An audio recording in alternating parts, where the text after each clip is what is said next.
Hello everyone, so welcome all of you in this lecture of ray optics. So आज की class में हम लोग पढ़ने वाले हैं डिस्पर्जन।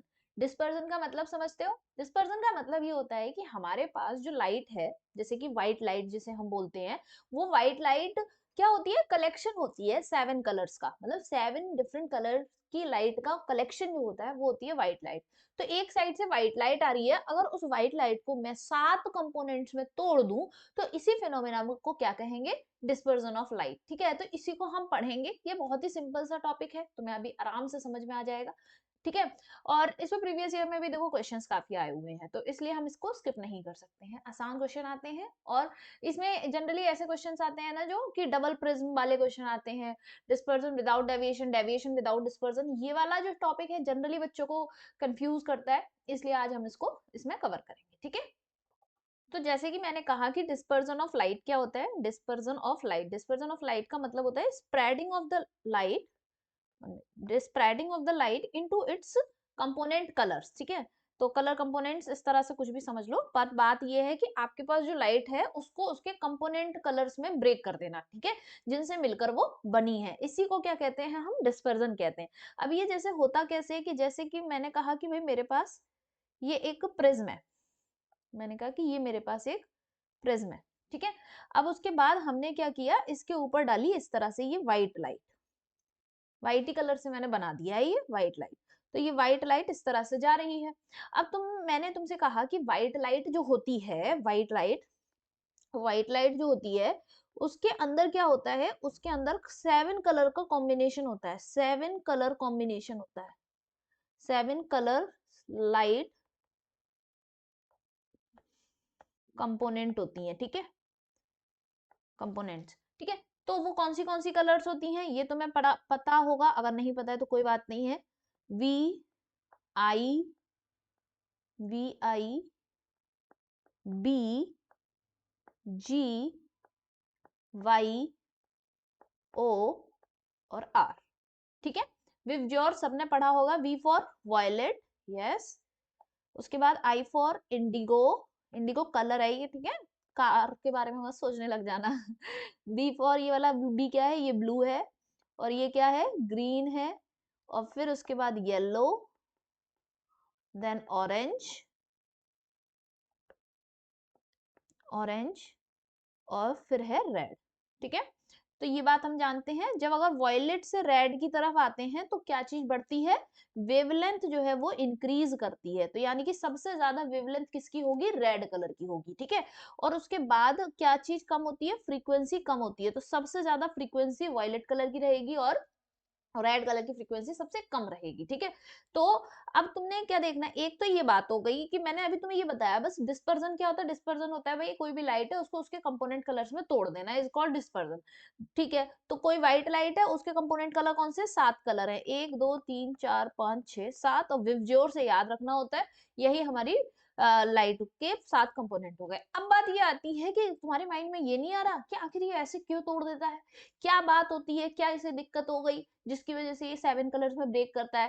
तो तुम्हें याद होगा कि मैंने तुम्हें स्टार्टिंग में बताया था कि कोई भी लाइट रे होती है, उसका उसकी जो वेवलेंथ है, सबसे पहले इस कॉन्सेप्ट को हम नेक्स्ट पेज पे समझते हैं। जैसे कि मैंने तुम्हें पहले बताया था कि यहाँ पर जैसे ये एक सरफेस है। ठीक है, यहाँ पर रेयरर मीडियम है और यहाँ पर डेंसर मीडियम है।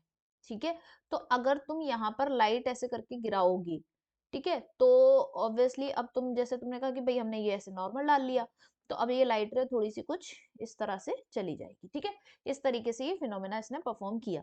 तो अगर यहाँ पे वेवलेंथ लैम्डा थी और यहाँ पे वेवलेंथ क्या हो जाएगी? लैम्डा डैश, तो वेवलेंथ चेंज होती है। ठीक है, तो ये क्या हो जाता है? लैम्डा डैश क्या हो जाता है मेरा? Lambda upon mu.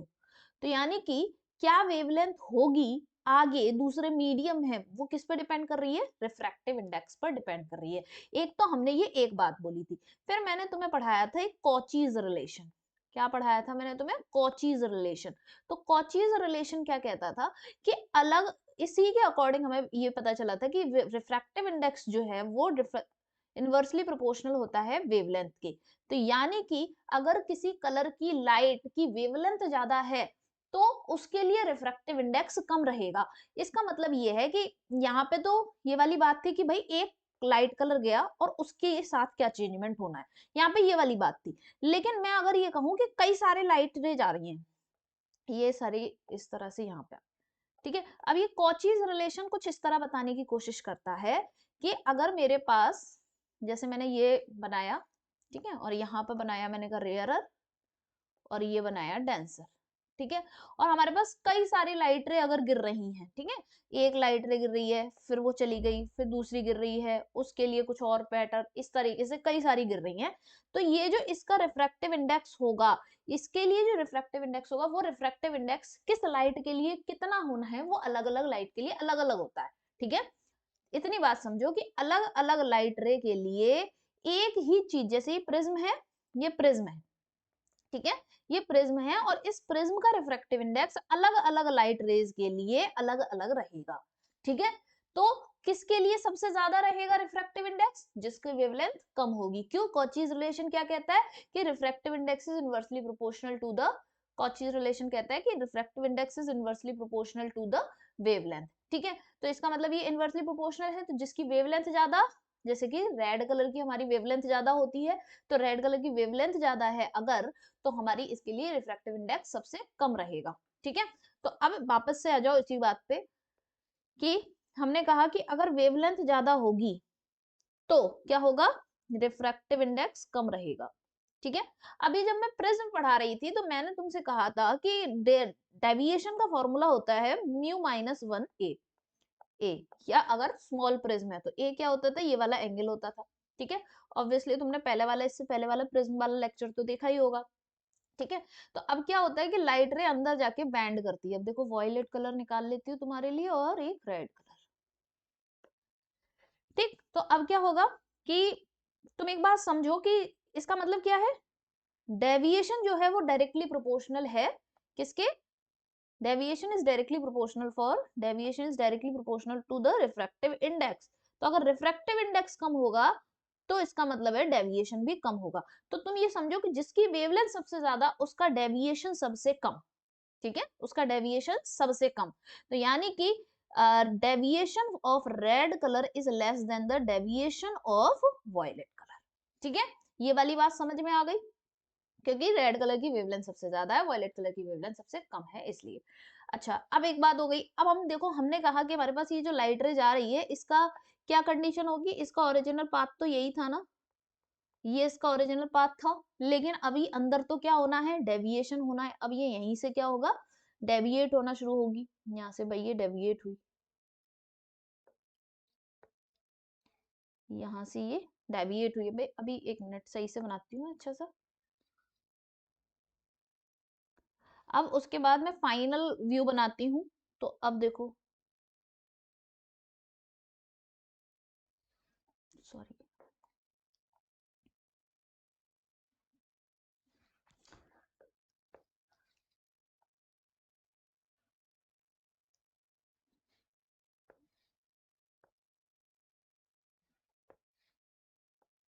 ये देखो इस तरीके से बना, ठीक है। एक्चुअली मुझे कायदे से यहीं पर रेड कलर शो कर देना चाहिए था, यहीं इसी पे, यहाँ पे अंदर व्हाइट कलर नहीं, कायदे से रेड कलर ही शो करना चाहिए था, क्योंकि यहीं से डेविएशन होना शुरू हो गया, ठीक है।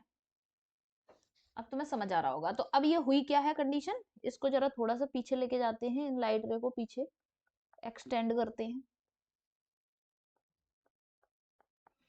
ठीक है।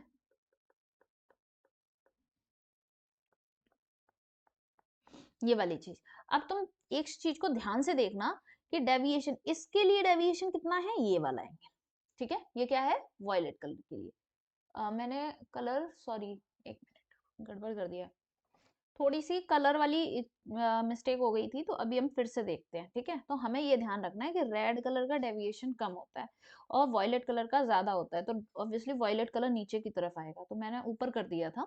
अभी देखो फिर, ये ऐसे और फिर ऐसे, ये हो गया,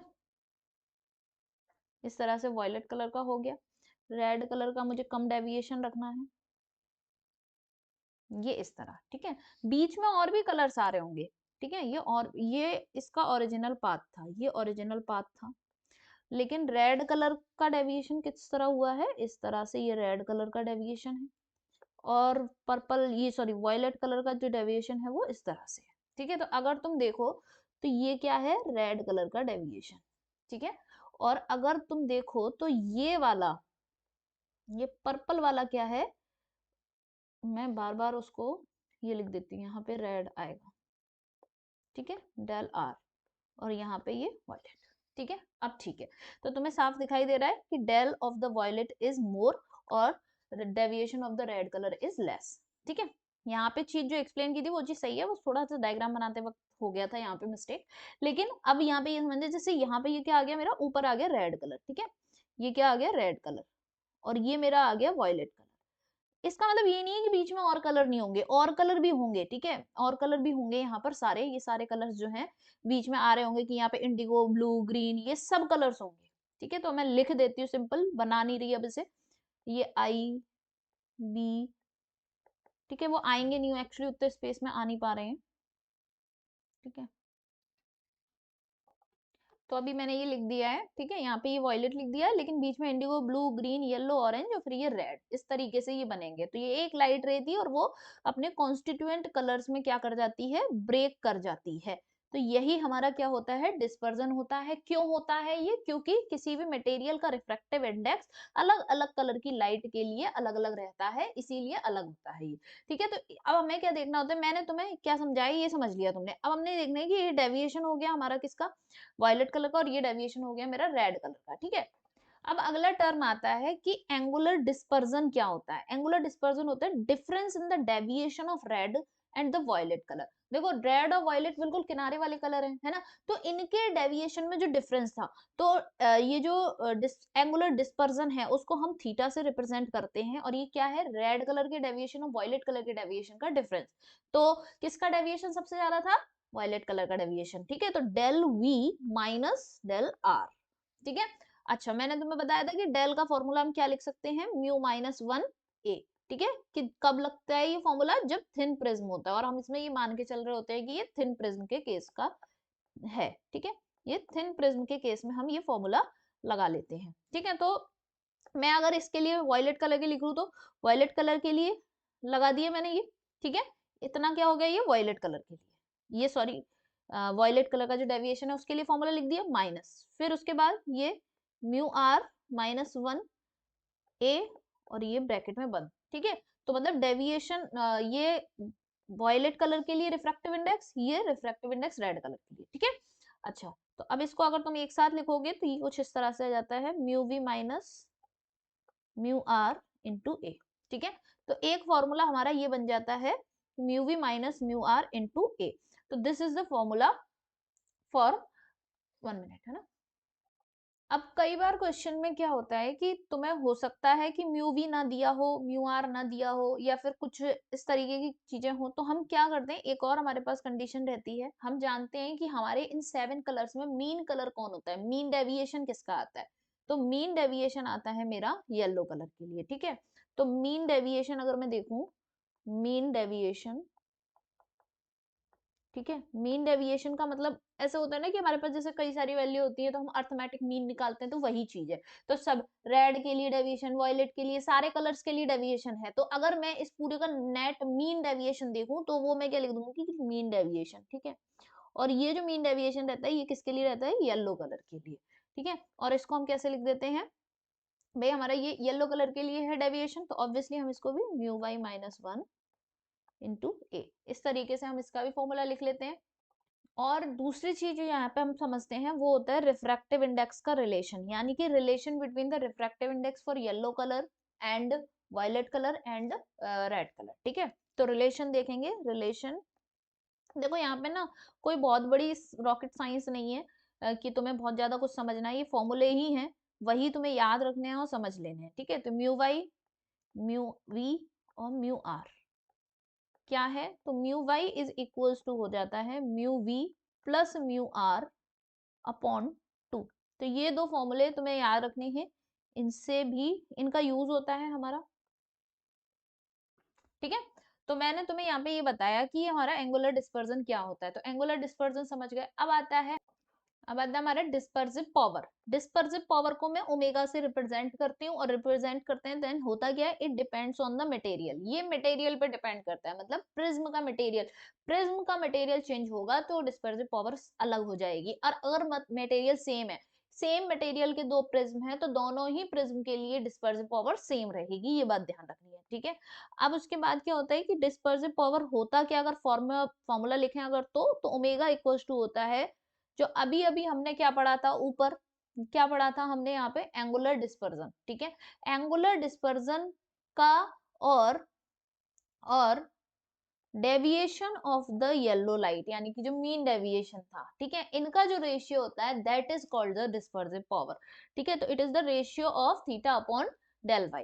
इतना ध्यान रखना है। थीटा क्या निकाला था मैंने, mu we minus mu R into A upon, ये क्या था, mu Y minus one into A से ए कैंसिल हो जाएगा, तो मेरे पास आ जाता है omega equals to mu we minus mu r upon mu Y minus one, ठीक है। तो ये हमारा क्या आ जाता है फॉर्मूला, किसके लिए, डिस्पर्सिव पावर के लिए, ठीक है। तो यही हम ध्यान रखेंगे। अभी देखो मैं सारे क्वेश्चन सॉल्व कराऊंगी, और इन फॉर्मूलों से ज्यादा कुछ और लगता भी नहीं, इससे ज्यादा कुछ नहीं लगता है, बहुत ही आराम से इसके क्वेश्चन सॉल्व हो जाते हैं। और मैंने अभी अभी तुम्हें ऊपर बता ही दिया था कि mu y is equal to तुम्हें क्या यूज कर लेना है, म्यू आर अपॉन, इस तरह से, क्योंकि कई बार क्या होता है क्वेश्चन में म्यू आर और म्यू वी दे रखे होते हैं, मतलब वॉयलेट कलर का रिफ्रैक्टिव इंडेक्स और रेड कलर का दे रखा होता है, और येलो कलर का दिया नहीं होता और ओमेगा पूछा होता है, तब तुम्हें इस फॉर्मूले से म्यू वाई निकालना होता है, और फिर ये फॉर्मूला यूज करके तुम डिस्पर्सिव पावर निकाल सकते हो, ठीक है। तो इस तरीके से हम सॉल्व करते हैं। अब नेक्स्ट आता है कॉम्बिनेशन ऑफ प्रिज्म, ठीक है। तो इसकी डायग्राम्स जो है वो थोड़ा सा बनाने में दिक्कत करते हैं, तो क्लास का टाइम वेस्ट ना हो इसलिए मैंने पहले से बना लिए हैं, बट मैं तुम्हें बहुत अच्छे से समझा दूंगी। तो कॉम्बिनेशन ऑफ प्रिज्म यानी कि हम दो प्रिज्म को कॉम्बिनेशन में रखते हैं, एक प्रिज्म हम सीधा रखेंगे और एक प्रिज्म जो है वो हम उल्टा रखते हैं, इस तरीके से रहता है। एक प्रिज्म ऐसे सीधा, मतलब प्रिज्म नहीं लग रहा, ये ऐसा रख दिया प्रिज्म एक, और एक प्रिज्म इस तरह से रखते हैं, तो दो प्रिज्म का होता है, तो मतलब एक लाइट रे इससे भी गुजरती है और फिर इससे भी, दोनों से गुजरती है, ठीक है। तो दो कंडीशंस आती हैं इसमें, एक होता है डिस्पर्जन विदाउट डेविएशन। तो देखो, डिस्पर्जन जब भी वर्ड आए तो अपने दिमाग में ये सोचा करो कि टुकड़े हो गए हैं लाइट के, क्या सोचना है, लाइट के टुकड़े हो चुके हैं, और टुकड़े होंगे तो वो सफेद रंग जो है वो रंग बिरंगे 7 रंगों में बिखर जाएगा। तो ये समझ लो कि डिस्पर्जन, देखो यहाँ पे क्या लिखा है, डिस्पर्जन विदाउट डेविएशन, मतलब डेविएशन नहीं होगा, मतलब डेल क्या होगा, जीरो, डेविएशन जीरो, ठीक है। और यहाँ पे देखो डेविएशन विदाउट डिस्पर्जन, तो मतलब यहाँ पे डिस्पर्जन नहीं होगा, ठीक है, ये वाली चीज है। तो मतलब कंडीशन क्या आती है भाई हमारे पास, कि भाई डिस्पर्जन विदाउट डेविएशन और डेविएशन विदाउट डिस्पर्जन। तो इसमें डिस्पर्जन तो होता है, मतलब अपने कंपोनेंट कलर में तो टूटेगी, लेकिन डेविएशन नहीं होगा, ठीक है, मतलब जिस पाथ पे ओरिजिनली लाइट चल रही थी उसी पाथ पे चलेगी। दूसरी बात, यहाँ पे पाथ चेंज हो जाएगा लेकिन विदाउट डिस्पर्जन नहीं होगा, यानी कि वो अपने कंपोनेंट कलर में ब्रेक नहीं होगी। तो मैं तुम्हें इसका एग्जाम फिगर से समझाती हूँ, तो तुम इस वाले फिगर को ध्यान से देखना कि यहाँ पे लाइट रे आ रही है, ठीक है, लाइट रे आ रही है और ये गिर रही है, फिर क्या होता है कि इस जगह पे रिफ्रैक्शन होता है, और ये देखो अपने कंपोनेंट कलर्स में ब्रेक हो गई है, ठीक है, मतलब दिख तो वाइट ही कलर रहा है। चलो मैं यहाँ पे कंपोनेंट कलर बना लेती हूँ, ये ऊपर हमारा क्या था, ऊपर रेड कलर, और ये इस तरह से ये रेड कलर ही जा रहा है, ठीक है, और ये नीचे हमने वॉयलेट कलर, ठीक है, ये वॉयलेट, यहाँ, ठीक है, ये रेड कलर हो गया और वॉयलेट कलर हो गया, इस तरीके से। ओके, तो अब क्या हो रहा है कि ये अपने कंपोनेंट कलर में तो ब्रेक हुआ था, अब अगर कंपोनेंट कलर में ब्रेक हुआ है तो इसका मतलब ये बात पक्की है कि अब यहाँ पे डिस्पर्जन हुआ है, तो वो तो बोल ही रहा है कि डिस्पर्जन होना है, लेकिन डेविएशन नहीं होना चाहिए, मतलब लाइट रे जिस डायरेक्शन में थी उसी डायरेक्शन में जानी चाहिए, मतलब पैरेलल होनी चाहिए, ये और ये दोनों क्या होने चाहिए, पैरेलल होने चाहिए। तो इसको ये थोड़ा सा दोबारा से ड्रॉ कर देती हूँ मैं, थोड़ा सा अभी ये ड्रॉ करते हैं तो आगे पीछे चीजें हो जाती हैं, उतने अच्छे से नहीं आ पाती हैं, लेकिन हमें यहाँ पर यही शो करना है, इसका मतलब बस ये है कि ये जो चीज है, ये जो लाइट रे है और ये जो लाइट रे जा रही है, ये दोनों क्या है, पैरेलल है, ठीक है, तभी तो डेविएशन जीरो माना जाएगा, इन दोनों के बीच का एंगल जीरो माना जाएगा। तो डिस्पर्जन तो हुआ है लेकिन डेविएशन जीरो है, ठीक है, तो ये डिस्पर्जन मुझे यहाँ पे क्या दिख रहा है, डिस्पर्जन, ठीक है, डिस्पर्जन तो हुआ है, डिस्पर्जन हुआ है, लेकिन डेविएशन क्या है, 0 है। देखो अगर मैं इस लाइन को ऐसे ऐसे करके आगे बढ़ाऊं और इसको देखो आगे बढ़ाऊं, तो ये क्या है, 0। डेविएशन क्या है, 0। ठीक है, हो गई बात समझ में आ गई। अब उसके बाद चलो इस वाले फिगर को देख लेते हैं। इस वाले फिगर में क्या कह रहा है, इस वाले फिगर में कह रहा है कि देखो ये लाइट रे एंटर की, व्हाइट लाइट, ठीक है। फिर क्या हुआ कि यहाँ पे ये अपने कंपोनेंट कलर्स में ब्रेक नहीं किया है और ये कंपोनेंट कलर में ब्रेक नहीं किया है, यहाँ पे कंपोनेंट कलर में ब्रेक नहीं किया, लेकिन इसकी लाइट रे देखो ये ऐसे जा रही है और ये फाइनल वाली लाइट रे इस तरह निकल रही है, इस साइड देखो, है ना, फाइनल वाली लाइट रे इस तरह ये निकल रही है। तो इन दोनों के बीच में ये दोनों, सॉरी 1 मिनट ना, यहाँ पे क्या है, तुम्हें बस इतना देखना है कि इन दोनों के बीच में अगर एंगल बन रहा है, ठीक है, इन दोनों के ये वाली लाइन जो है हमारी, ये लाइट रे जा रही है, ठीक है, और इस वाली के बीच में ये क्या है, एंगल बन रहा है, मतलब ये दोनों एकदम से पैरेलल नहीं है। अगर मैं ये इसको पीछे लेके जाऊंगी, ये इसको पीछे लेके जाऊंगी तो ये एक पॉइंट पर जाके मीट करेंगे, ठीक है, एक पॉइंट पर मीट करेंगे, ऐसे ही आगे पीछे जाएंगे तो मीट करेंगे, तो यानी कि इन दोनों के बीच में कुछ एंगल बन रहा है, तो यानी कि क्या हो रहा है, डेविएशन है, ठीक है। अब बात पता है क्या आती है, हमें एज अ नीट एस्पायरेंट हमें कहीं पे भी ये डायग्राम्स नहीं बनाने होते, हमारा काम होता है क्वेश्चन को सॉल्व करना। तो क्वेश्चन आएगा तो कैसे सॉल्व करेंगे वो देखते हैं मेनली, ठीक है। तो पहला ये केस था मेरे पास, क्या केस था मेरे पास पहला, कि डिस्पर्जन डिस्पर्जन विदाउट डेविएशन, ठीक है। तो इसके दो फॉर्मूले मैं लिखा रही हूं, मैं उनमें से भी ना एक ही फॉर्मूला यूज होता है और दूसरा भी बहुत ही कम होता है, एक ही फॉर्मूला यूज होगा। अभी देखना तुम जितने भी पीवाईक्यूज हैं उनमें इसी से ही हो जाता है। तो एक पहला क्या लिखवाया था कि डिस्पर्जन विदाउट डेविएशन, तो तुम्हारी नजर किस पे होनी चाहिए, तुम्हारी नजर होनी चाहिए कि क्या चीज नहीं है, क्या चीज नहीं है, तो क्या चीज नहीं है यहाँ पे, विदाउट डेविएशन, तो डेल 0। अब बहुत सारी लाइट्स हैं, रेड ब्लू वगैरह ये सारी लाइट्स हैं विवग्योर, तो हम क्या करेंगे, मीन का लेते हैं, तो वाई येलो कलर के लिए रखेंगे, तो डेल वाई हम इसका क्या कर देंगे, 0 कर देंगे, ठीक है। अच्छा, अभी अगर मैं दूसरी कंडीशन लिखूं, इसको थोड़ा शिफ्ट कर लेते हैं और काम करते हैं, इसी पेज पे दोनों के फॉर्मूले लिख लेते हैं ताकि याद करना आसान रहेगा। तो दूसरा है मेरा कि डेविएशन विदाउट डिस्पर्जन, ठीक है, डेविएशन विदाउट डिस्पर्जन।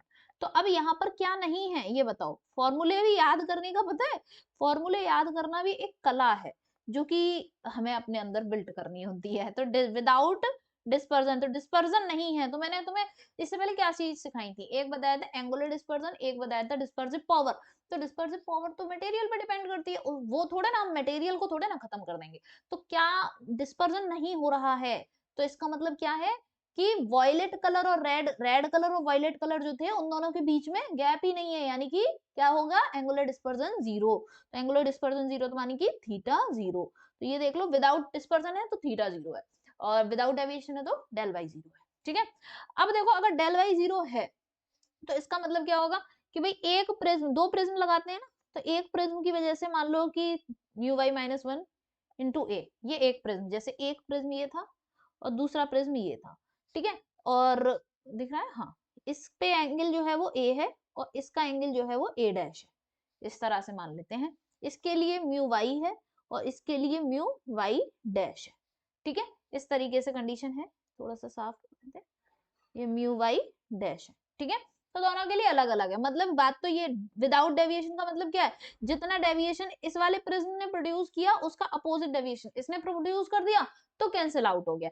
तो पहले वाले प्रिज्म की वजह से मैंने कहा कि म्यू वाई -1 इंटू ए, दूसरे वाली की वजह से mu y dash -1 into a dash, तो ये दोनों क्या होंगे, बराबर होंगे, तभी तो डेविएशन क्या हो रहा है, 0 हो रहा है। तो एक फॉर्मूला हम इसको याद रखेंगे, तो यही देखना, अभी इसी से ही फॉर्मूले से क्वेश्चन सॉल्व हो जाएंगे। अब दूसरी बात आती है कि हमारा क्या चीज 0 है, अब यहाँ पे एंगुलर डिस्पर्जन 0 है। एंगुलर डिस्पर्जन के लिए मैंने तुम्हें क्या फॉर्मूला बताया था, तो अब एंगुलर डिस्पर्जन के लिए तुम चलो डिस्पर्सिव पावर वाले फॉर्मूले पे, उसमें क्या था, omega equal to theta upon del Y, ठीक है। तो थीटा 0 हो रहा है, तो यानी कि ओमेगा इंटू डेल वाई, इनका जो रिलेशन है वो एक प्रिज्म के लिए जितना होगा और दूसरे प्रिज्म के लिए, दोनों का क्या हो जाएगा, बराबर। तो ऐसे ही मैं अगर एक प्रिज्म बना दूं ये वाला और दूसरा ये, ठीक है, तो मेरे पास क्या फॉर्मूला था, मेरे पास omega is equal to theta upon del Y, ठीक है, तो theta will be equals to omega और डेल वाई, ये चीज आ जाएगी मेरे पास। मैं तुम्हें फॉर्मूला याद करने का तरीका बता रही हूँ, जिससे तुम चीजों को याद कर पाओगे। ये एक प्रिज्म है तो इसके लिए ओमेगा, ठीक है, और दूसरे वाले प्रिज्म के लिए ओमेगा डैश, इसके लिए डेल वाई, इसके लिए डेल वाई डैश, ठीक है। तो अब फॉर्मूला कैसे लिखेंगे, तो मैं ओमेगा लिखना है, ठीक है, उसको लिख सकते हैं। तो अब डेल वाई की जगह पे हम क्या लिख सकते हैं भाई, म्यू वाई माइनस 1 इंटू ए और फिर ओमेगा, ठीक है। ये सब कुछ किसकी जगह लिखा है, डेल वाई की जगह, equals to mu y dash minus 1 into a into omega dash, ठीक है। तो ये मेरा एक फॉर्मूला क्या हो गया, तैयार हो गया, ठीक है। कैसे तैयार हो गया, समझ में आ गया होगा। यहाँ पे देख लो चाहो तो, इसके लिए यहाँ पे भी मैं ऐसे लिख देती हूँ, ये म्यू वाई है इसमें, और इसमें क्या है, म्यू वाई डैश है, ठीक है। तो सिंपल सी बात थी यहाँ पे कि तुमने यहाँ पे फॉर्मूला किसके टर्म्स में लिख लिया, ये डेल वाई हो गया और ये ओमेगा हो गया, ये डेल वाई डैश हो गया और ये ओमेगा डैश हो गया, ठीक है। तो बस यही फॉर्मूले मेनली यूज होने होते हैं। एक और फॉर्मूला होता है वो मैं लिख दे रही हूँ, और वो इतना नहीं होता इस वाले केस में, थीटा। अब तुम देखो कि डेल वाई विदाउट डेविएशन के लिए हिसाब से लिख लिया, दूसरा है म्यू वाई माइनस 1।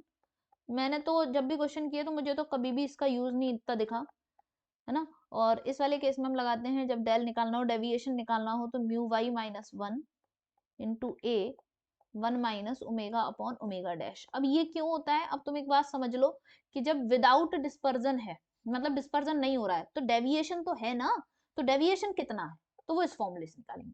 जैसे यहाँ पे विदाउट डेविएशन है, मतलब डेविएशन नहीं है, तो डिस्पर्जन तो है ना, तो डिस्पर्जन यहाँ से निकालेंगे। बस ये वाला मैटर होता है, और कुछ नहीं है, इसको याद ही करना पड़ेगा, और कोई तो मेरे हिसाब से कोई शॉर्टकट नहीं है जो मैं तुम्हें बता दूं।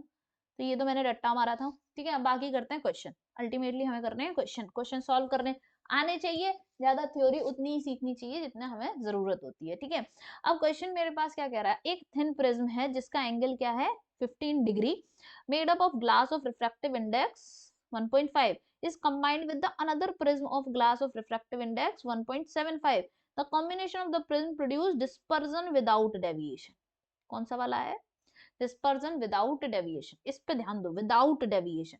जब अगर विदाउट डेविएशन लिखा है तो डेल वाई जीरो वाली कंडीशन है, ठीक है। चलो, तो बताना है angle of the second prism, दूसरे वाले प्रिज्म का क्या एंगल होगा। जैसे कि कंडीशन ये हो गई ना, एक प्रिज्म ये रहा और दूसरा प्रिज्म ये रहा, ठीक है, एक प्रिज्म ये, तो एक के लिए तो तुम्हें एंगल दे रखा है कितना 15 डिग्री, और मान लेते हैं दूसरे के लिए एंगल है ए, ठीक है।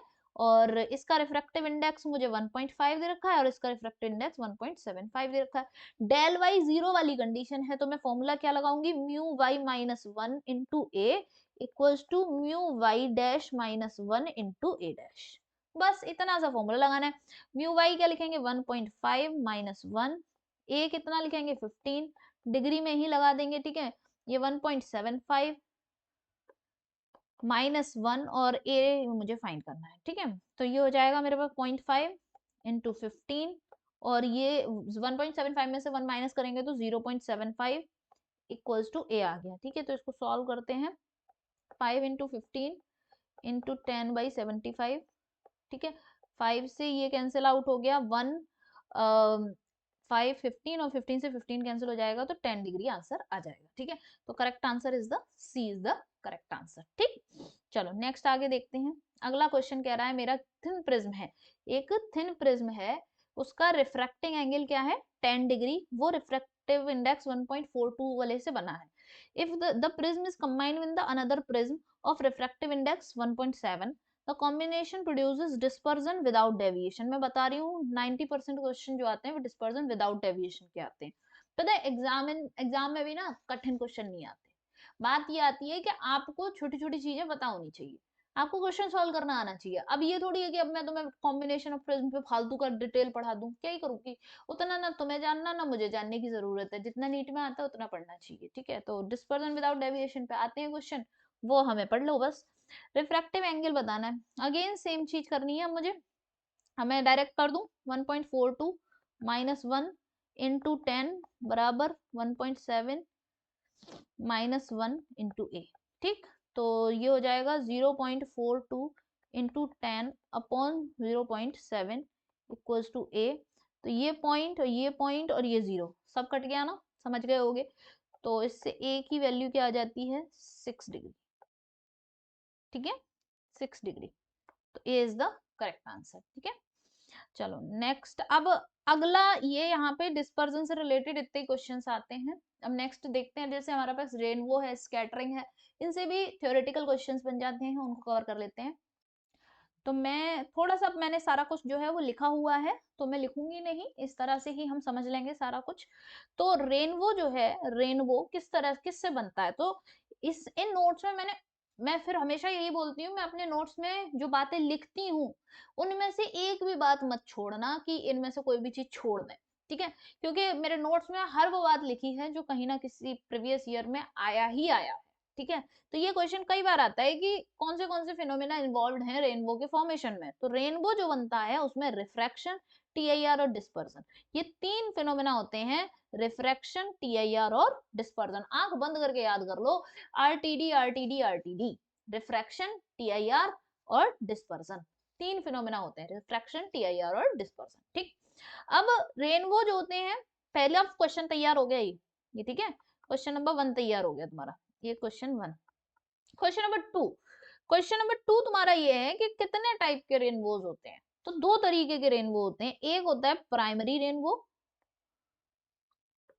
ठीक है, एक होता है मेरा प्राइमरी रेनबो और एक होता है मेरा सेकेंडरी रेनबो, ठीक है। एक प्राइमरी रेनबो और एक होता है सेकेंडरी रेनबो। तो हम नाम से ही क्लियर हो रहा है, प्राइमरी रेनबो का मतलब होता है कि जिसमें एक बार टीआईआर होती हो। जैसे कि ये क्या है, एक वाटर ड्रॉप है, ये है मेरी एक वाटर ड्रॉप, वाटर ड्रॉप। ऐसे ही तो होता है कि जो सन की जो रेज होती हैं वो आती हैं, पानी से टकराती हैं और फिर दूसरी साइड इमेज बनाती हैं, ऐसा ही होता है। तो वही चीज है कि यहाँ से ये सन की रेज आ रही है, ये देखो, ये सन की रेज आ रही है। थोड़ा सा स्क्रीन पे डिले हो रहा है शो होने में, बट अभी ये समझ लो कि ये चीज, ये जो है हमारी सन की रेज आ रही है, ठीक है। ये वाटर ड्रॉप के अंदर एंटर करती हैं। अब तुम देख सकते हो कि यहाँ से ये गई अंदर, और फिर अब देखो ये वाटर है ना, तो यहाँ पे इसका रिफ्रैक्टिव इंडेक्स हो गया, यहाँ बाहर एयर है तो इसका रिफ्रैक्टिव इंडेक्स 1 हो गया, और ये वाटर है तो वाटर का रिफ्रैक्टिव इंडेक्स तो 1 से, एयर से ज्यादा होता है। तो यहाँ क्या हो गई, इधर अंदर क्या हो गया, डेंसर मीडियम, ये अंदर डेंसर हो गया, ठीक है, और बाहर क्या होगा, रेयरर मीडियम, ठीक है। तो डेंसर से रेयरर, देखो डेंसर से रेयरर जाने की कोशिश कर रहा था लेकिन रेयरर बाहर गई नहीं, लाइट रे अंदर ही आ गई। तो इसका मतलब यहाँ हुआ है टीआईआर, तो इस जगह पर मेरा क्या हो रहा है, इस जगह पर टीआईआर हो रहा है। तो ये समझना है। तो ये यहाँ टीआईआर हो गया, तो कितनी बार हुआ है टीआईआर, एक ही बार हुआ है। इस जगह आके क्या फिर से टीआईआर हुआ है, नहीं, इस जगह टीआईआर नहीं हुआ। अगर टीआईआर होता तो यहाँ पे फिर से वापस इसी के अंदर चली जाती। टीआईआर का मतलब क्या होता है, डेंसर मीडियम से लाइट रे आए और डेंसर मीडियम में ही वापस चली जाए। तो डेंसर से आ रही थी लेकिन बाहर चली गई, तो टीआईआर एक ही बार हुआ है। तो ये प्राइमरी रेनबो हो गया, ठीक है, प्राइमरी रेनबो हो गया। और दूसरी बात, ये क्या करता है, प्राइमरी रेनबो हॉरिजॉन्टल के साथ 42 डिग्री का एंगल बनाता है। कितने डिग्री का एंगल बनाता है, 42 डिग्री का। अभी तक किसी भी क्वेश्चन में प्रीवियस ईयर में एंगल वगैरह नहीं पूछा है, लेकिन बता दे रही हूँ मैं कि 42 डिग्री का बनता है। फिर उसके बाद बात करते हैं कि सेकेंडरी रेनबो में क्या होता है। तो सेकेंडरी रेनबो, तो इसमें प्राइमरी रेनबो में क्या होता है, 1 टीआईआर होता है, एक बार टीआईआर होता है। इसमें क्या होता है, 2 टीआईआर परफॉर्म करती है लाइट रे। कैसे करेगी, देखो यहां से ये लाइट रे एंटर करी, फिर उसके बाद इस लेवल पर एक टीआईआर ये हुआ और एक बार टीआईआर यहाँ हो रहा है, ठीक है। तो दो दो टीआईआर हो रहे हैं, एक टीआईआर और एक टीआईआर ये रहा। तो दो बार टीआईआर होते हैं, तो उस कंडीशन में क्या बनता है हमारा, सेकेंडरी रेनबो और 51 डिग्री का एंगल बनाता है वो हॉरिजॉन्टल के साथ। ये हो गया।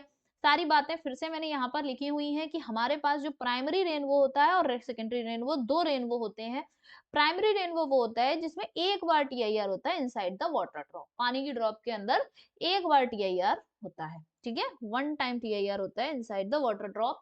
और जब सेकेंडरी रेनबो में 2 बार टीआईआर होता है water inside the water drop. ये तुम्हारे स्टेटमेंट बेस्ड क्वेश्चन बनने के लिए बहुत ही इंपॉर्टेंट है, ठीक है। अब क्या होता है, प्राइमरी रेनबो में इनर बैंड जो होता है वो वॉयलेट कलर का होता है और आउटर बैंड रेड कलर का होता है। इसका मतलब क्या है, इसका मतलब कुछ ये समझो, अभी देखो पहले, जैसे मैंने कहा कि इनर बैंड, तो रेनबो बनाइए इस तरह से, ये इनर बैंड हो गया, ठीक है, और आउटर बैंड कैसा रहेगा, ये आउटर बैंड हो गया। तो ये ऐसी कंडीशन है कि बाहर की तरफ रेड कलर दिख रहा है और अंदर वाला कर्व जो है वो रेड कलर, वॉयलेट कलर का है, तो ये कंडीशन क्या रहेगी, प्राइमरी रेनबो की। ठीक है, तो ये हो गया रेड कलर और ये हो गया मेरा वॉयलेट कलर। तो ये क्या है हमारा प्राइमरी रेनबो। लेकिन यही अगर मैं बात करूं कि सेकेंडरी रेनबो की, तो सेकेंडरी रेनबो में वॉयलेट कलर कहाँ आता है, आउटर बैंड में आता है। तो आउटर बैंड में आता है तो यानी कि वॉयलेट कलर कुछ इस तरह से दिखाई देगा। अब तुम कभी भी रेनबो देखोगे तो हमेशा इस चीज को नोटिस करना, ठीक है, इस चीज को नोटिस करना कि कौन सा कलर बाहर है और कौन सा कलर बाहर है, इसी के बेसिस पे देख के तुम बता दोगे कि ये किस तरीके का रेनबो है। ठीक है, तो अब यहाँ पे ये अंदर रेड कलर है और वॉयलेट कलर बाहर है। ठीक है, आउटर बैंड में। ठीक, तो दिस इज द कॉन्सेप्ट की प्राइमरी रेनबो। और इतनी बात ध्यान रखनी है, इसको इतना तो एटलीस्ट याद रखना, क्योंकि इतना ज्यादा भी नहीं बताया है मैंने कि जो तुम भूल जाओ। फिर बात आती है कि rainbow is form due to, किसकी वजह से, स्कैटरिंग की वजह से, नहीं, स्कैटरिंग की वजह से तो नहीं होता, तो ये तो गलत है। रिफ्रैक्शन वाली बात सही थी। टीआईआर और डिस्पर्जन, टीआईआर और डिस्पर्जन तो होते हैं। रिफ्लेक्शन ओनली, नहीं, ये भी गलत है। डिफ्रैक्शन, अरे नहीं भाई, तो आंसर क्या लगा देंगे, बी। ठीक है, वैसे इसको और अच्छा आंसर बनाने के लिए इसे यहाँ पर साथ में क्या लगा देना चाहिए था, रिफ्रैक्शन भी ऐड कर देना चाहिए। लेकिन अदर ऑप्शंस देखे जाएं तो वो और ही गलत है। ठीक है, चलो नेक्स्ट टॉपिक है मेरा स्कैटरिंग। तो स्कैटरिंग क्या होता है, स्कैटरिंग का मतलब होता है, देखो स्कैटरिंग का मतलब कैसे है पहले समझते हैं कि व्हेन लाइट रे एंटर्स इन द मीडियम। ठीक है, कोई भी लाइट रे है, वो जैसे कहीं से लाइट आ रही है और वो किसी मीडियम में एंटर करती है। जैसे सन से लाइट आ रही है, जब सन से लाइट आना शुरू करती है तो वो पहले तो वैक्यूम में आ रही होती है, फिर वो लाइट आके अर्थ के एटमॉस्फेयर में एंटर करती है। तो जब भी लाइट रे जो है वो एंटर करती है इन द मीडियम, किसी मीडियम में एंटर करती है, तो वो स्ट्राइक करती है मॉलिक्यूल्स से। किससे स्ट्राइक करती है, मॉलिक्यूल्स से स्ट्राइक करती है, जो मॉलिक्यूल्स हमारे यहाँ पर प्रेजेंट हैं। ठीक है, जो मॉलिक्यूल्स हमारे एनवायरमेंट में प्रेजेंट है उनसे स्ट्राइक करेगी और फिर वो क्या करती है, एमिट कर जाती है सभी डायरेक्शन में। ठीक है, अब क्या हो रहा है, लाइट आई, मॉलिक्यूल से टकराई और बिखर गई। ठीक है, तो स्कैटरिंग इज जस्ट लाइक कि बिखर जाना। ठीक है, तो कुछ अगर मैं इसका फिगर बनाऊं तो कैसा बनेगा, कुछ कि मैंने कहा कि ये मेरा मॉलिक्यूल है। ठीक है, ये मेरा मॉलिक्यूल है और हमारी जो लाइट आई वो लाइट रे ऐसे आ रही थी और वो लाइट रे ये आ रही थी, इससे टकराई। ठीक, फिर क्या हुआ, बिखर गई। अब जब बिखरेगी तो अपने टुकड़ों में टूट जाएगी। तो फिर क्या होगा कि रेड कलर निकल गया। ठीक है, अब देखो सारे कलर निकालती हूँ, फिर वॉयलेट कलर चला गया, ब्लू कलर चला गया, फिर उसके बाद हमने कहा कि भाई हमारा ग्रीन कलर निकल गया, फिर येलो कलर निकल गया, ऑरेंज कलर निकल गया, और कोई रह गया, छह, एक और इंडिगो। इंडिगो कहाँ से लाऊं, मैंने तो देखा भी नहीं इंडिगो कैसा होता है। मान लेते हैं ये वाला इंडिगो होता है। ठीक है, ये हो गया, तो सारे कलर्स में बिखर गई। तो दिस इज कॉल्ड स्कैटरिंग। अब बात ये होती है, अभी आगे देखते हैं, इतना समझ लो कि एक लाइट रे आई। अब तुम कहोगे कि ये डिस्पर्जन है और इसमें क्या अंतर हुआ। तो डिस्पर्जन जब भी हो रहा था तो वहां पर एक मीडियम कोई था जिस जो कि क्या था, प्रिज्म था। जनरली हमेशा क्या होता है, डिस्पर्जन जो हो रहा होता है वो प्रिज्म के थ्रू होता है। तो वहां पे डिस्पर्जन हो रहा है तो प्रिज्म के थ्रू जाके होता है। ठीक है, यहाँ पर क्या हो रहा है कि लाइट रे आती है और डिफरेंट डिफरेंट मॉलिक्यूल्स जो है उनसे टकरा के बिखर रही है। यहाँ अंदर रिफ्रैक्शन जैसी चीज नहीं होती। जब प्रिज्म था तो उसकी एक सरफेस पे रिफ्रैक्शन, एक और सरफेस पे रिफ्रैक्शन, और रिफ्रैक्टिव इंडेक्स बीच में आ रहा था। ठीक है ना, मतलब मटेरियल का रिफ्रैक्टिव इंडेक्स था जिसकी वजह से अलग अलग डेविएशन प्रोड्यूस हो रहे थे। रिफ्रैक्टिव इंडेक्स अलग अलग लाइट के लिए अलग अलग था, इसी वजह से अलग अलग लाइट का डेविएशन अलग आ रहा था, इस वजह से वहां पर डिस्पर्जन हुआ। लेकिन यहाँ पर क्या हुआ, यहाँ पर कुछ ऐसे हुआ कि एक सपोज करो कि मैं एक लड्डू बनाऊं। ठीक है, और मैंने जैसे कभी कोई मेवा वाला लड्डू खाया तुम लोगों ने, जिसमें सिर्फ मेवा ही मेवा होती है, और वो सारा लड्डू लो और फेंक दो सारा। जैसे मैंने काजू, किशमिश, बादाम और इस सारा का लेके एक लड्डू बनाया और मैंने इसको लिया और फेंक दिया, और किसी चीज से टकरा के ये बिखर गए, सारे काजू किशमिश बादाम फैल गए। तो वही जो स्कैटरिंग हुई है, ठीक है, कुछ इस तरीके से ये स्कैटरिंग हो जाती है। तो अब ये जो स्कैटरिंग है, तो स्कैटरिंग मेरे हिसाब से तुम समझ लो कि अगर अपने देसी लैंग्वेज में अगर हम वर्ड दें इसे, तो स्कैटरिंग इज जस्ट लाइक कि कौन, बिखरना। ठीक है, बिखरना। तो कौन सा कलर कितना ज्यादा बिखरेगा वो उसकी वेवलेंथ पे डिपेंड करेगा। तो वेवलेंथ ज्यादा तो कम बिखरेगा। ठीक है, तो मतलब अगर वेवलेंथ बहुत ज्यादा है, रेड कलर की स्कैटरिंग सबसे कम होगी, सबसे कम होगी रेड कलर की स्कैटरिंग। ठीक है, तो एग्जाम्पल क्या होते हैं, blue colour of sky, red colour of sky at sunrise and sunset, red colour use to see in the traffic signal. अब इनका वो समझ लो, अब हम रेड कलर ही क्यों यूज करते हैं ट्रैफिक सिग्नल में, वो क्यों, क्योंकि जब हमने रेड कलर देखा, जैसे और कलर्स है, अगर मैं ब्लू कलर यूज कर लूं, तो ब्लू कलर जैसे ही लाइट में से निकलेगा, जो सिग्नल लगा होगा उसमें से ब्लू कलर होगा, तो ब्लू कलर जैसे ही निकलेगा तो छोटे छोटे मॉलिक्यूल्स होंगे ना, मॉलिक्यूल्स होंगे, उनसे टकरा के वो बिखर जाएगा, और बिखर जाएगा तो फैल जाएगा। अब तुम एक बात सोचो ना, कोई चीज आ रही है, फिर टकराती है और स्कैटर हो जाती है, स्कैटर हो जाती है मतलब बिखर जाती है, फैल जाती है, तो जितना ज्यादा स्कैटरिंग हो जाएगी फिर वो हमें नहीं दिखेगी उतनी। ठीक है, तो अब और अदर कलर्स की तो स्कैटरिंग ज्यादा हो गई, तो स्कैटरिंग ज्यादा हो जाएगी तो फिर वो हमें दिखेगा नहीं। रेड कलर की क्या होती है, स्कैटरिंग कम होगी, है ना, क्योंकि वेवलेंथ उसकी ज्यादा है, तो स्कैटरिंग कम होगी, स्कैटरिंग कम होगी तो वो हमें दिखता रहेगा, तभी तो हमें पता चलता रहेगा भाई यहाँ पे एक सिग्नल है, यहाँ पे रेड कलर है, यहाँ पे इधर जाना नहीं है वगैरह टाइप्स, जो भी है सिग्नल इसीलिए तो होते हैं, बताने के लिए कि यहाँ पे कुछ है। ऐसे ही अब तुम कहोगे कि ये ब्लू कलर ऑफ स्काई फिर क्यों दिखाई देता है। अब बात ये आती है कि मैंने क्या कहा, स्कैटरिंग मतलब जस्ट लाइक बिखर जाना, फैल जाना। अब मैं एक बात बताओ, जब ये ट्रैफिक सिग्नल है, तो ट्रैफिक सिग्नल में क्या मैं ये चाहती हूँ कि लाइट बिखर जाए, मैं ये चाहती हूँ ना कि लाइट एक जगह रहे और वो दिखाई दे कि इधर ही है लाइट, है ना, ताकि कोई बंदा वहां से निकल रहा हो तो उसे पता चल जाए भाई इधर रेड कलर है, इधर ही की तरफ है। अगर यही रेड कलर बिखर गया, फैल जाएगा, तो फिर यहाँ पे रेड कलर दिख नहीं पाएगा। अब यहाँ पे ब्लू कलर स्काई का क्यों होता है, जब सन की लाइट होती है तो वो मॉलिक्यूल से टकरा के सबसे ज्यादा स्कैटरिंग किसकी होगी, सबसे ज्यादा ऑब्वियसली ब्लू कलर की होगी। क्यों, सबसे कम वेवलेंथ है ब्लू कलर की, जब सबसे कम वेवलेंथ है ब्लू कलर की तो सबसे ज्यादा स्कैटरिंग ब्लू कलर की होगी, तो सबसे ज्यादा फैल जाएगा ब्लू कलर, तो ब्लू कलर ही ब्लू कलर पूरे में फैला हुआ होता है, इसीलिए हमें स्काई का कलर ब्लू दिखाई देता है। अब तुम कहोगे कि फिर स्काई रेड क्यों दिखाई देता है सनराइज और सनसेट के टाइम पर। तो अब बात ये आती है, सनराइज और सनसेट के टाइम पर जो सन होता है वो बिल्कुल किनारे पे होता है, जैसे कि ये अर्थ है, ठीक है, तो जब दोपहर का टाइम होता है तो सन हमारे सर पे ही है ऊपर, ठीक है, लेकिन जब शाम का टाइम होता है तो सन यहाँ होता है और यहाँ होता है इधर, सनराइज होगा तो इधर साइड है, और फिर धूप बढ़ती गई तो ऊपर आ गया, फिर उसके बाद सनसेट होगा तो नीचे आ गया, इस तरीके से कंडीशन हो जाती है। ठीक है, अब क्या होता है कि भाई किधर है, इस साइड और इस साइड, ठीक, तो अब एक बात सोचो कि यहाँ से लाइट को दूसरे पेज पे बनाना चाहिए मुझे, इसको फिगर बना के बता देती हूँ, दूसरे पेज पे फिगर बना के, है ना, तो जैसे कि हमने मान लेते हैं ये हमारी अर्थ है, ठीक है, ये अर्थ है, और मैं अपने सन के लिए येलो कलर ले लेती हूँ, तो जो सन था वो ये रहा, फिर इस पोजीशन पहुंचेगा, फिर इस पोजीशन, तो मैंने कहा कि भाई मेरा जी यहाँ पे ये मॉर्निंग है, मॉर्निंग है, ठीक है, और ये नून का टाइम है मतलब दोपहर का टाइम है, और ये सनसेट का टाइम, सनसेट, ठीक है, ये तीन पोजीशंस बना दी। अब क्या हो रहा है, जब यहाँ पर कंडीशन है नून पे, तब क्या हो रहा है भाई, जो लाइट आती है बिखर जाती है, और इस वक्त हमें ब्लू कलर का स्काई दिखाई देता है, क्योंकि सबसे ज्यादा स्कैटरिंग हमारी ब्लू कलर की हो जाती है।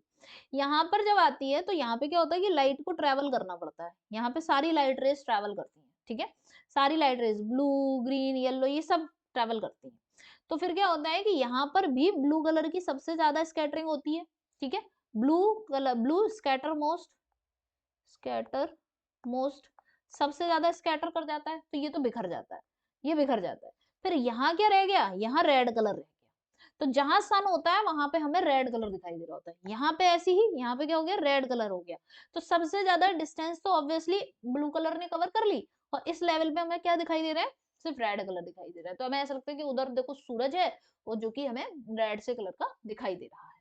ठीक है, तो बस यही रहता है कि क्योंकि रेड कलर की सबसे कम स्कैटरिंग होती है, तो वो वहीं की वहीं रह जाता है जहां पे था, जहां से निकली थी लाइट रे, समझ पा रहे हो। मैंने बहुत कोशिश की है तुमसे समझाने की, तुम्हें आई होप कि समझ पाए हो। ठीक है, बता देना मुझे भाई तुम समझ पाए या नहीं समझ पाए, कमेंट्स में एक बार जरूर।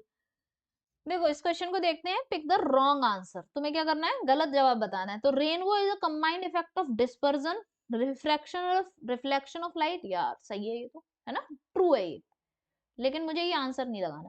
When the light ray undergoes two internal reflection in water drop, the secondary rainbow is formed। देखो मैंने कहा था सेकेंडरी रेनबो, प्राइमरी रेनबो पे क्वेश्चन आ जाता है, स्टेटमेंट बेस्ड क्वेश्चन बनता है, तो ये वाला स्टेटमेंट भी ट्रू है ना, क्योंकि 2 बार 2 इंटरनल रिफ्रैक्शन होते हैं, तो सेकेंडरी रेनबो हो जाता है। The order of colour is reverse in secondary rainbow. देखो अब वही बात आ गई इनर बैंड और आउटर बैंड वाली, तो यस सही बात है, इनर बैंड में और आउटर बैंड में जो कलर का ऑर्डर होता है वो चेंज हो जाता है, ये भी सही बात है। An observer can see rainbow when his front is towards sun। नहीं यार, ऐसे कहाँ होता है, ये तो बच्चा बच्चा जानता है कि इधर से अगर सन निकल रहा है तो, और अगर कोई आदमी यहाँ खड़ा है तो वो किधर देखे, इधर की तरफ देखेगा ना, उसकी आंखें इस साइड होनी चाहिए, उसकी आंखें इधर होनी चाहिए, उसका मुंह इधर, है ना, तब उसको सन दिखा, यहाँ पे रेनबो दिखाई देगा, ये रेनबो। तो उसका फ्रंट जो होना चाहिए वो इस साइड होना चाहिए, इधर फ्रंट होना चाहिए और इधर बैक होना चाहिए, तब दिखेगा, ठीक है, तभी उसे दिखेगा। तो इसका मतलब क्या है, ये वाला स्टेटमेंट रॉन्ग है, तो आंसर मेरा डी हो जाएगा। नेक्स्ट क्वेश्चन देखते हैं, reddish appearance of the sun at sunrise and sunset is due to the scattering. ठीक है, अभी अभी हमने देखा पोलराइजेशन और ये सब का कोई मतलब नहीं है, ठीक है। बाकी का नेक्स्ट ऑप्टिकल इंस्ट्रूमेंट्स है, माइक्रोस्कोप और टेलीस्कोप, वो मैं नेक्स्ट लेक्चर में कवर कराऊंगी। तो इस लेक्चर में हम इतना ही पढ़ते हैं, ये स्टेटमेंट बेस्ड क्वेश्चन तुम्हारे यहाँ से काफी बनते हैं, ठीक है, तो इसको एक बार पढ़ लेना, नोट कर लेना अच्छे से। सो इस पे बेस्ड क्वेश्चंस भी कर लेना। Till then keep solving the questions and leave your comments, please leave your comments and share it with your friends, क्योंकि तुम्हारे कमेंट्स मेरी एनर्जी है और अच्छा लगता है, ऐसा लगता है कि हाँ इंटरेक्ट कर रहे हैं हम लोग, है ना। चलो bye bye, keep solving the question.